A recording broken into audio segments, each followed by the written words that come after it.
Manok. Ano ba ang naitulong ito sa buhay ko? Noong ako pa lang ay nagtatrabaho, medyo nape-pressure ako sa oras. Kaya kailangan kong magmadali para pumunta sa aking workplace. Kaya ako'y nag-ipon, nagsumikap para magkaroon ng sariling negosyo. Hindi din madali pasukin ito. Dahil bago ka makaabot sa tuktok, siguradong madami kang mai-encounter na proseso. Kaya kung gusto mong pumasok sa kahit anumang negosyo, dapat talaga matibay ang dibdib mo. Mahilig talaga ako mag-alaga ng hayop. Kaya yung napili kong maging negosyo is yung manok dahil madami kasing alternative feeds yung pwede mong ibigay sa kanila. Nagsimula ako kahit walang lupa. Bale, hiniram ko lang yung lote na ito.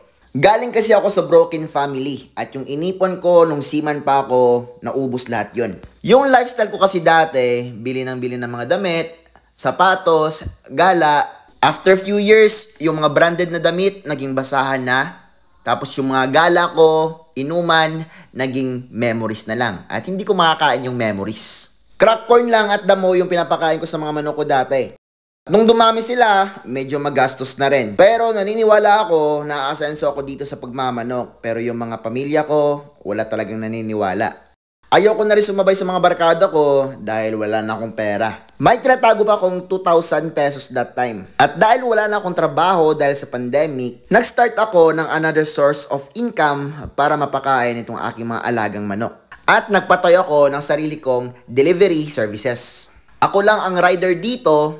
Ako din mismo nagre-receive ng mga orders hanggang dumami na yung mga riders ko dahil sumikat din ito sa lugar namin. At nung nag 1 year na ito, hininto ko na rin para makafocus ako sa pagmamanok. Sa picture naman na ito, kumuha na ako ng utang na lote. 5,000 pesos ang monthly ko dito. Dahil yung hiniram kong lote, pinalayas na ako. Wala din silang maayos talaga na pabahay dito. Dahil nga sa rags talaga ako nag-umpisa. Dito na rin ako nagsimula magbenta na magbenta. At dahil din dito sa pagmamanok, nakaipon ako at ikinasal kami ng asawa ko.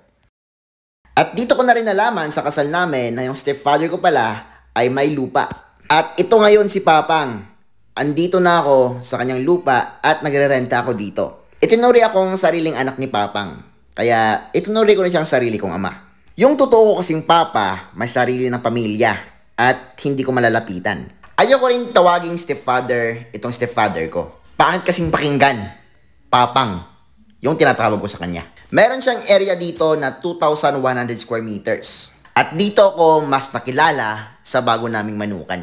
Nakilala kami dahil sa sobrang dami ng manok namin. Pero sa ngayon, kakaunti na lang to dahil hindi na namin ito binibenta. Dahil sold out na lahat yung mga available naming manok. Taon po ang hinintay ko para makabenta ng maraming manok. Dahil nagsimula lang ako sa 5,000 pesos na puhunan. Tapos kapag nagkakapera ako, bumibili ako ng mga similya dahil hindi ko ma-afford itong mga breeders, lalo na sa heritage chicken breeds. Nare-realize ko rin na kapag marami kang breeders, mas marami ang napuproduce mo. Or kapag nagsimula ka sa malaking puhunan or tamang puhunan, madali lang maibabalik ang investment mo. Nung kumita ako, dito ko ininvest yung pera sa incubators. Mas mabilisan kasi yung pag-hatch dito. At yung mga eggshells na yan, minimix namin yan sa feeds nila. Dahil mayaman yan sa calcium. Kaya ko rin magbuhay ng baboy dahil sa tulong nitong pagmamanok. Kaya sa ngayon kapag meron nag-birthday sa pamilya ko, magpapalitsyon talaga ako. Ngayon, unti-unti ko nang naabot ang mga pangarap ko. Masasabi ko rin sa edad ko na 26 years old, hindi pa ako masyadong successful, pero masasabi ko nang successful na rin ako. Everyday may produksyon itong aking manukan. And every 3 days may hatching kami. At pera yon. Hindi ko na kailangan bumalik as OFW para mabuhay yung aking pamilya. Araw-araw ko silang makikita, makakasama. Doon pa lang, panalo ka na. Walang masasayang na oras dahil sabay-sabay kaming tatanda. Ang luho, pagiging sosyal, yun ang magpapahila sa atin pa ibaba. Pangit din yung wala kang maipapamana sa mga next generation. Katulad sa akin, wala talaga akong naimana. Gusto nyo bang maghirap yung mga anak nyo soon kung mawawala na kayo or yung mga apo nyo? Mas maganda yung mareremember kanila dahil meron kang naipamana sa kanila.